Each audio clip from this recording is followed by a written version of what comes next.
कहीं ना कहीं उनको, नीतीश को भी लग रहा था कि इंडिया गठबंधन में उनका अस्तित्व उतना नहीं है, क्योंकि वो संयोजक पद के लिए भी वहां मारामारी चल रही थी और उनको पता है कि ये गठबंधन ज्यादा दिन तक टिकने वाला नहीं है, जिसकी वजह से नीतीश कुमार कहीं ना कहीं अपना पाला बदलते हुए नजर आए। और उनको पता है कि बीजेपी की सरकार अभी बहुत टाइम तक टिकने वाली है, जिसकी वजह से नीतीश कुमार अपना फायदा देखकर वहां पे उन्होंने पलटी मार ली है। तो विधानसभा में उनको पूरा प्रूफ समेत ये दिखाना होगा कि कितने विधानसभा में उनके लोग थे, किस लिए उन्होंने क्यों छोड़ा, क्यों तोड़ा ये गठबंधन। तो जितने विधायक उनके पास हैं उनको दिखाना पड़ेगा कि कितने विधायक हैं और क्यों सरकार तोड़ी, क्यों उन्होंने ये गठबंधन तोड़ा, तभी जाके उनकी नई सरकार बन पाएगी।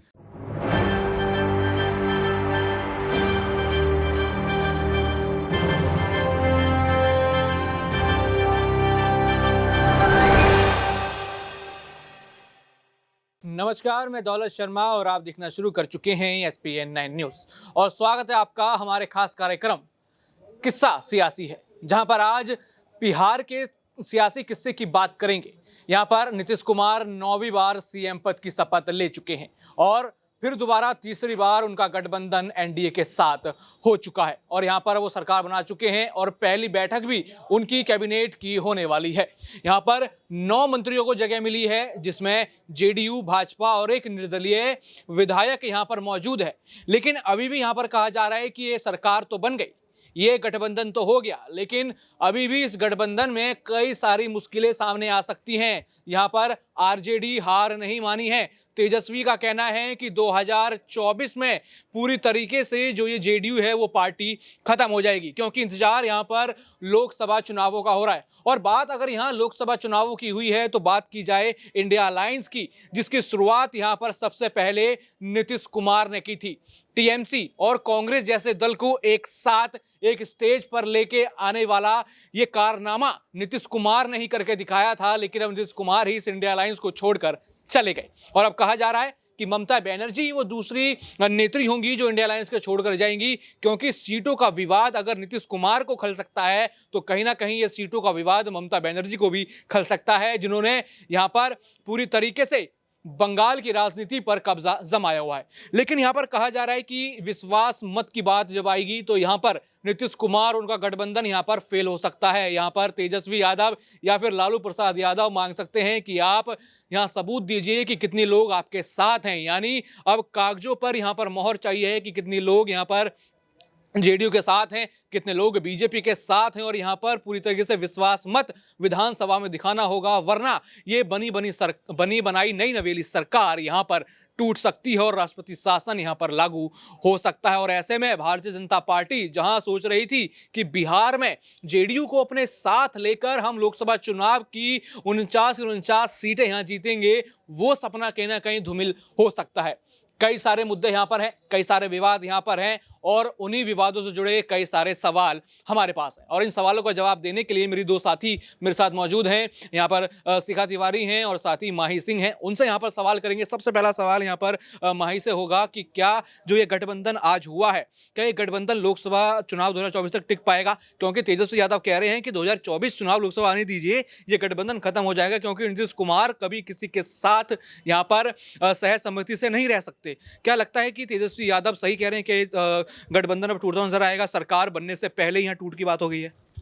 जी बिल्कुल, मुझे ऐसा लगता है कि नीतीश कभी किसी पार्टी में जाते हैं, कभी किसी पार्टी में जाते हैं, तो उनका कहीं एक स्टैंड बन नहीं पा रहा है। जैसे इसके पहले आपने देखा 2.5 साल कभी उधर थे, 2.5 साल इधर, तो इस पे अलग अलग लोगों की प्रतिक्रियाएं आ रही है। तो उसमें अगर तेजस्वी कोई प्रतिक्रिया दे रहे हैं तो उसमें भी कोई दो राय नहीं है कि वो जो कह रहे हैं सही कह रहे हैं, क्योंकि नीतीश ने ऐसी चीजें करके रखी है जैसे गठबंधन उनके ही दिखावे, उनके रास्ते पे ही बना था, लेकिन आज वो गठबंधन को छोड़कर चले गए। तो ऐसे में वो आगे किसी सरकार के साथ टिक पाएंगे, ये कहना बहुत मुश्किल होगा। तो ये आने वाले समय में देखने को मिल सकता है कि नीतीश कुमार उस सरकार में कितने दिन तक टिकते हैं, या फिर उनका मन कहीं और लग जाता है और वो ये पार्टी छोड़ के कहीं और चले जाते हैं, या बीजेपी के जो उनके पैमाने हैं उस पर खरे उतर के दिखाते हैं। ये नीतीश अब इस आने वाले टाइम में तय करके बताएंगे। यहाँ पर कहा जा रहा है कि क्या बीजेपी के पैमानों पर वो खड़े उतर पाएंगे, लेकिन बीजेपी के पैमाने से पहले क्या विधानसभा में अपना विश्वास मत यहाँ पर वो दिखा पाएंगे कि नहीं दिखा पाएंगे, क्योंकि एक नई बात यहाँ पर निकल कर आई है कि विश्वास मत यहाँ पर उस पार्टी को दिखाना होगा जिससे उन्होंने सरकार तोड़ी।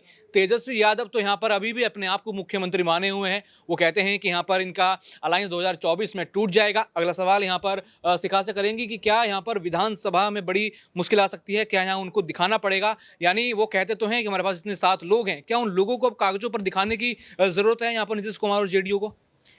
जी बिल्कुल दौलत, देखिए सरकार बनाना और सरकार तोड़ना इतना भी आसान नहीं है जितना नीतीश कुमार समझ के बैठे हैं। जिस तरीके से उन्होंने ही जो गठबंधन बनाया था इंडिया का, उसी को उन्होंने तोड़ दिया और अब वो वापस एनडीए के साथ जाना चाह रहे हैं। तो विधानसभा में उनको पूरा प्रूफ समेत ये दिखाना होगा कि कितने विधानसभा में उनके लोग थे, किस लिए उन्होंने क्यों छोड़ा, क्यों तोड़ा ये गठबंधन। तो जितने विधायक उनके पास हैं उनको दिखाना पड़ेगा कि कितने विधायक हैं और क्यों सरकार तोड़ी, क्यों उन्होंने ये गठबंधन तोड़ा, तभी जाके उनकी नई सरकार बन पाएगी। तो बिल्कुल यहाँ पर गठबंधन तो यहाँ पर नीतीश कुमार ने तोड़ दिया है, क्योंकि अपने सियासी लालच के लिए नीतीश कुमार हमेशा से यहाँ पर पाला बदलते रहे हैं और 9वीं बार शपथ लेना मात्र कुछ ही सालों में, यानी अपना पूरा 5 साल नीतीश कुमार पूरा नहीं कर पाते, लेकिन उन 5 साल के अंतर में 5 पार्टियां जरूर बदल लेते हैं। और लगातार अब यहाँ पर इंटरनेट पर भी लेकर उनको काफी मजाक उनका यहाँ पर उड़ाया जा रहा है। कई तरह के तंज यहाँ पर नीतीश कुमार पर कसे जा रहे हैं, लेकिन यहाँ बात लगातार लोकसभा चुनाव की हो रही है। यहाँ पर माही से अगला सवाल करेंगे, क्या अगर जब जेडीयू यहाँ पर बीजेपी के साथ जुड़ गई है तो क्या इससे बीजेपी को फायदा होगा या फिर फायदा नीतीश कुमार को होगा?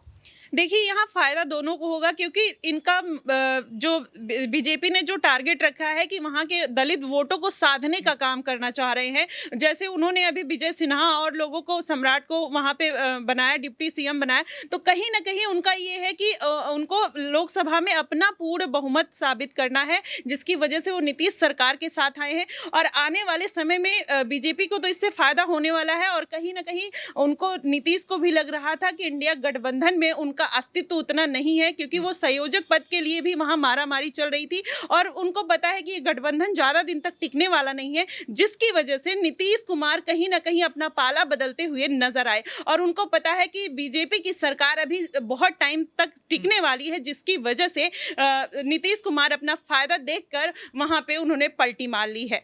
यहाँ पर माही ने बात करी कि इंडिया अलायंस में जिस तरीके से यहाँ पर उसकी हालत जो बनी हुई है, सीट शेयरिंग पर बात नहीं हो रही, एजेंडा क्या रखना है जनता के सामने उस पर बात नहीं हुई, कन्वीनर कौन बनेगा इस पर बात नहीं हुई, इलेक्शन कैंपेन कैसे करना है उस पर बात नहीं हुई, पीएम पद के लिए कौन आगे जाएगा या फिर कैंडिडेट कौन होगा उस पर बात नहीं हुई। आखिरकार इस पर लेकिन बात तो हुई थी, लेकिन नीतीश कुमार ही नाराज यहां पर नजर आए। और सवाल यह बनता है कि क्या अब इंडिया अलायंस टिक पाएगा?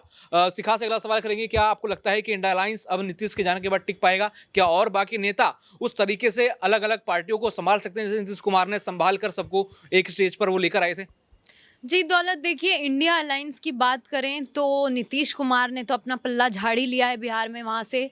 उसके बाद देखा जाए तो पश्चिम बंगाल में भी ममता ने ये बोल दिया है कि वो कांग्रेस को सीट नहीं देंगी। वहीं भगवंत मान ने पंजाब में ये बोल दिया है कि वो सारी सीटों पर अकेले चुनाव लड़ेंगे।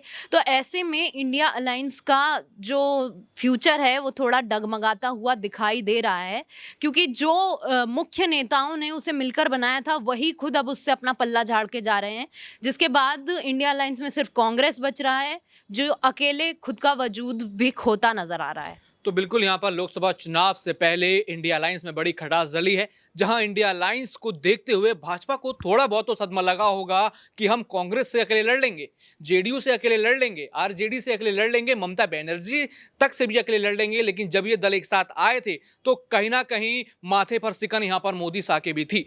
लेकिन अब पूरी तरीके से यहाँ इंडिया अलायंस ढहने की बात की जा रही है, जिसमें सीधा सीधा फायदा भारतीय जनता पार्टी को मिलता हुआ नजर आ रहा है। लेकिन ये गठबंधन नया बना जरूर है, पुराना टूटा जरूर है, लेकिन अभी भी कहीं ना कहीं कई सारे पेच ऐसे फंस सकते हैं कि जहां पर नीतीश कुमार की ये नई नवेला गठबंधन और नई नवेली सरकार धराशाही हो सकती है, जिसके मास्टर प्लान लालू प्रसाद यादव बन सकते हैं।